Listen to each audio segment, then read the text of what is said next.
যদি আমি আপনাকে বলি ভারতীয় প্রবাসী সমাজ যাদের কিনা এতদিন দেখা হতো শুধুমাত্র অধিবাসী হিসেবে, তারা আজকে চুপিসারে বিশ্বের বিভিন্ন সরকারের কাছে পরিণত হয়েছে অর্থনৈতিক শক্তি, বৈশ্বিক কূটনীতি, এমনকি জাতীয় পরিচয়ের গুরুত্বপূর্ণ অংশ হিসাবে, তাহলে একটু অবাক হবেন, তাই না? কিন্তু হ্যাঁ, সিলিকন ভ্যালির প্রযুক্তি জায়ান্ট থেকে শুরু করে মরিসাসের রাজনৈতিক নেতৃত্বে, ক্যারিবিয়ানের সাংস্কৃতিক কূটনীতি থেকে পর্তুগালের ইমিগ্রেশন নীতির পরিবর্তন, সর্বত্রই এই দেশগুলো নতুনভাবে লিখেছে ভারতীয় ইনফ্লুয়েন্সের কাহিনী।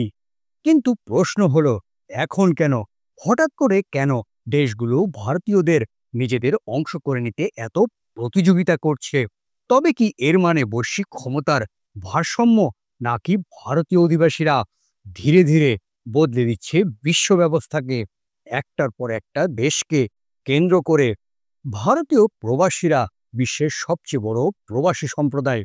বিশ্বের প্রায় ১০০টিরও বেশি দেশ আস্তে আস্তে ভারতীয়দের বুকে টেনে নিচ্ছে। সংখ্যাটা অবিশ্বাস্য হলেও আজ প্রায় ৩.৫ কোটিরও বেশি ভারতীয় বিদেশে বসবাস করছে। এটা শুধু ইমিগ্রেশন নয়, এটা হলো এক বৈশ্বিক রূপান্তরণ। আসল বিষয়টা শুধু সংখ্যা নয়, তাদের প্রভাব অর্থনীতি, উদ্ভাবন এবং কূটনীতির প্রতিটি স্তরে অনুভূত হচ্ছে। দেশগুলো ভারতীয়দের গ্রহণ করছে শুধুমাত্র লেবার হিসেবে নয়, বরং নেতৃত্ব, সংস্কৃতি এবং সামাজিক মর্যাদার প্রতীক হিসাবে। আরও বিস্ময়কর বিষয় হলো, দেশগুলো ভারতীয়দের তুলে ধরছে যৌথ উন্নয়ন এবং অভিন্ন পরিচয়ের প্রতীক হিসাবে। যেমন ধরুন, আমেরিকা সিলিকন ভ্যালি আজ ভারতীয় মেধার উপর দাঁড়িয়ে আছে, আর এটা ওয়াশিংটন খুব ভালোভাবেই জানে। টেক জায়েন্টদের বোর্ডরুম থেকে শুরু করে স্টার্টআপদের তুমুল ব্যস্ত জগৎ, সর্বত্রই ভারতীয় পেশাজীবীরা দৃশ্যমান। গুগলের সুন্দর পিচাই, মাইক্রোসফটের সত্য নাদেলা এবং আইবিএম এর অরবিন্দ কৃষ্ণ, এরা শুধু এক সফলতার গল্প নয়, এরা এক নতুন ভূ রাজনৈতিক কৌশলের অংশ। ইনস্টাকার্ট এবং লুটানিক্সের মতো ভারতীয় নেতৃত্বাধীন স্টার্টআপ বদলে দিচ্ছে প্রযুক্তির চেহারা। এরা তৈরি করছে বিলিয়ন ডলারের বিনিয়োগ এবং উদ্ভাবনের ধারা। যুক্তরাজ্য এখন তাদের এই শক্তিকে আঁকড়ে ধরছে। H1B ভিসা এবং গ্রিন কার্ডের নিয়মে পরিবর্তন এনে নিশ্চিত করছে ভারতীয়রা শুধু কাজ করবে না, বরং থাকবে, গড়বে এবং নেতৃত্ব দেবে। তৈরি হচ্ছে এক নতুন তরঙ্গ। এআই, ফাইন্যান্সিয়াল টেকনোলজি থেকে বায়োটেক পর্যন্ত নতুন নতুন কোম্পানি গড়ে তুলছে ভারতীয় উদ্যোক্তারা। আজ ভারতীয় আমেরিকানরা হয়ে উঠছে এক উদীয়মান রাজনীতি ও অর্থনৈতিক অভিজাত শ্রেণী, যার প্রভাব পড়ছে আমেরিকার নীতি, সংস্কৃতি এবং ব্যবসার গতিপথে। তাই সিলিকন ভ্যালি ইন্ডাস্ট্রিয়ার মতো শক্তিশালী নেটওয়ার্ক নেতাদের যুক্ত করছে, স্টার্টআপকে মেন্টর করছে এবং গড়ে তুলছে প্রযুক্তি এবং শাসনের ভবিষ্যৎ। আরও একটি অসাধারণ উদাহরণ হল সংযুক্ত আরব আমিরাত।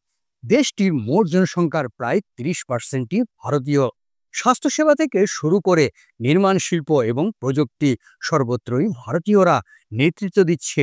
কেউ হসপিটাল চালাচ্ছে, কেউ আকাশচুম্বী অট্টালিকা গড়ছেন, আবার কেউ নতুন স্টার্টআপে শক্তি যোগাচ্ছেন। লুলু গ্রুপের Yusuf Ali, ester DM health কেয়ারের ডক্টর আজাদ, মুপিনের মতো ব্যবসায়ীরা আজ ঘরে ঘরে পরিচিত নাম। গোল্ডেন ভিসার মতো উদ্যোগের মাধ্যমে ইউএই ভারতীয় দক্ষ জনশক্তিকে উৎসাহিত করছে, যেন তারা বিনিয়োগ করে, উদ্ভাবন করে এবং দেশের অর্থনীতির স্থায়ী অংশীদারি হয়ে ওঠে। ভারতীয় রেস্টুরেন্ট, বলিউড উৎসব, দীপাবলির মতো আলোকসজ্জা, সবকিছু মিলে দুবাই এবং আবুধাবি আজ রঙিন এক সংস্কৃতির মেলবন্ধনের প্রতিচ্ছবি। কানাডার মতো দেশে ভারতীয়রা এখন আর শুধু বিদেশি নয়, বরং জাতীয় অন্তঃস্থলে গেঁথে রেখেছে তাদের অবদান। জগমিৎ সিং থেকে শুরু করে অনিতা আনন্দ, ভারতীয় কানাডিয়ানরা রাজনীতিতে নেতৃত্ব দিচ্ছে। তাদের সিদ্ধান্ত ও বিতর্ক আজ প্রভাব ফেলছে গোটা দেশের নীতি নির্ধারণে। ব্যবসায়ী বাণিজ্যেও ভারতীয় বংশোদ্ভূত সিইও এবং উদ্যোক্তারা চালাচ্ছে উদ্ভাবনের জোয়ার। টরন্টো টেক সেটআপ থেকে ভ্যাঙ্কুভারের বড় কর্পোরেশন পর্যন্ত সর্বত্রই তাদের উপস্থিতি। দীপাবলির মতো ভারতীয় উৎসব আজ আলোয়, ভরিয়ে তোলে কানাডার শহরগুলো, যেখানে সব সম্প্রদায়ের মানুষ একত্রিত হয় আর প্রতীক হয়ে ওঠে ইউনিটি অফ ডাইভার্সিটির। ভারতীয় খাবার, বাটার চিকেন থেকে শুরু করে সমোসা, আজ কানাডার রেস্টুরেন্টের অবিচ্ছেদ্য অংশ, যা দুই সম্প্রদায়ের গভীর বিনিময়ের পরিচয় বহন করে। এদের মধ্যে মরিশাস সম্ভবত অনন্য উদাহরণ।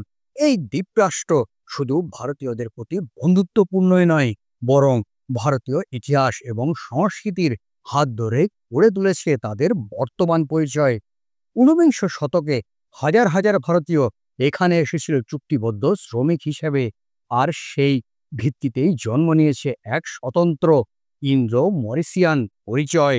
আজ মরিশাসের প্রায় 70% মানুষ ভারতীয় বংশোদ্ভূত। তাদের প্রভাব সর্বত্রই দৃশ্যমান, ভাষা থেকে শুরু করে দৈনন্দিন জীবনের প্রতিটি ক্ষেত্রে। দেশের স্কুলগুলোতে শেখানো হয় হিন্দি, ভোজপুরি এবং তামিল, যাতে ভারতীয় ভাষা নতুন প্রজন্মের কাছে টিকে থাকে। দীপাবলি এবং হোলির মতো ভারতীয় উৎসবে জাতীয় ছুটির দিন হিসেবে পালন করা হয়, যা গোটা দেশকে একত্রিত করে রঙিন ঐতিহ্যে। ভারতীয় খাবার, সঙ্গীত, আচার অনুষ্ঠান এখানে এক অধিবাসী রীতি নয়, বরং মরিশাসের জাতীয় পরিচয়ের অংশ।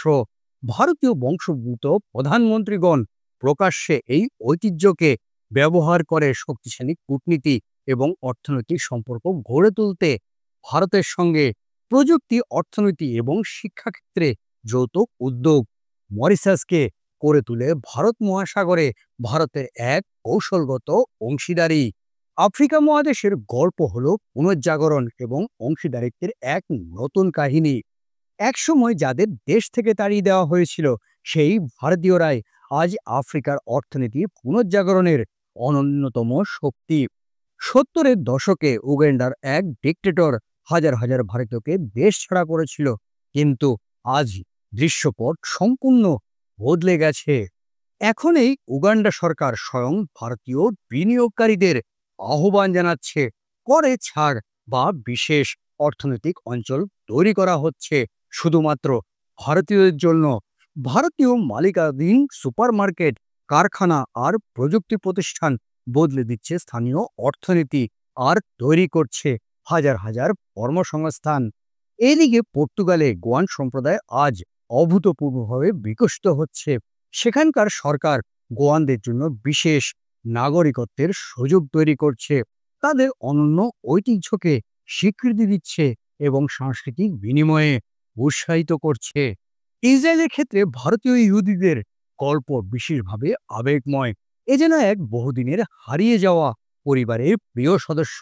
ইসরায়েলের সামরিক বাহিনী, চিকিৎসা ক্ষেত্র এবং শিক্ষাক্ষেত্রে এক গুরুত্বপূর্ণ ভূমিকা রাখছে ভারতীয়রা। ভারতীয় ইহুদি ইসরায়েলি যেন এক একজন সাংস্কৃতিক দূত, যারা জাতীয় ঐক্যকে আরও দৃঢ় করছে এবং বৈচিত্র্যের মাঝে নতুন রং যোগ করছে। ইউনাইটেড কিংডম বা ইউকের গল্প এই বৈশ্বিক পরিবর্তনের সবচেয়ে জটিল। যে ব্রিটিশ সাম্রাজ্য একসময় ভারতকে শোষণ করেছিল, আজ সেই যুক্তরাজ্যেরই দরকার ভারতীয় পরিচয় বিশ্বমঞ্চে প্রাসঙ্গিক থাকতে। ঋষি সুনাক, প্রীতি প্যাটেল এর মতো রাজনৈতিক নেতারা, কিংবা স্যার অনিল আগরওয়াল বা অসংখ্য উদ্যোক্তাদের মতো ব্যবসায়িক আইকন আজ এই নতুন কাহিনীর প্রতীক। ভারতীয় বংশোদ্ভূত নেতারা আজ ব্রিটিশের নীতি নির্ধারণ করছে এবং ভারতীয় মালিকাধীন ব্যবসা ব্রিটেনের অর্থনীতির এক বিশাল অংশ চালিত করছে। ক্যারিবিয়ান দ্বীপপুঞ্জ, ত্রিনিদাদ, টোবাগো, গোয়ানা, সুরিনাম, এই দেশগুলো আজ গর্বের সঙ্গে তুলে ধরছে ভারতীয় সংস্কৃতি, নৃত্য এবং খাদ্যকে। দক্ষিণ পূর্ব এশিয়া ও চীনে ভারতীয় সংস্কৃতির ছাপ শতাব্দীর পর শতাব্দী ধরে অমোচনীয়। থাইল্যান্ড এবং ইন্দোনেশিয়ার মহাকাব্যে রামায়ণের পুনর্কথন থেকে শুরু করে সিঙ্গাপুর এবং মালয়েশিয়ায় বিশাল দীপাবলি উৎসব পর্যন্ত ভারতীয় শিল্প, গল্প আর বিশ্বাস এই অঞ্চলের সাংস্কৃতিক বুননে গভীরভাবে মিশে গেছে। ব্যাংকক থেকে জাকার্তা পর্যন্ত শহরগুলো যোগব্যায়ামের কেন্দ্র গড়ে উঠেছে এবং বলিউডের ছবি ও সঙ্গীত সীমান্ত পেরিয়ে মুগ্ধ করছে দর্শকদের। সিলিকন ভ্যালি থেকে দুবাই, কৌশলগতভাবে ভারতীয় প্রতিভা এবং সংস্কৃতিতে গ্রহণ করছে সফট পাওয়ার এবং অর্থনৈতিক উন্নয়নের হাতিয়ার হিসেবে। অটোয়া থেকে পোর্ট লুই পর্যন্ত ভারতীয় বংশোদ্ভূত মানুষরা আর প্রান্তিক কোনো চরিত্র নয়, তারা আসলে একবিংশ শতাব্দীতে জাতীয়তাবাদের নতুন সংজ্ঞা। আজ আমরা বিশ্বজুড়ে সক্রিয়ভাবে গ্রহণযোগ্য। এই ভিডিওটি আপনাদের কেমন লেগেছে তার নিচে অবশ্যই কমেন্ট করে জানাবেন এবং সাবস্ক্রাইব করবেন আমার চ্যানেলটিকে।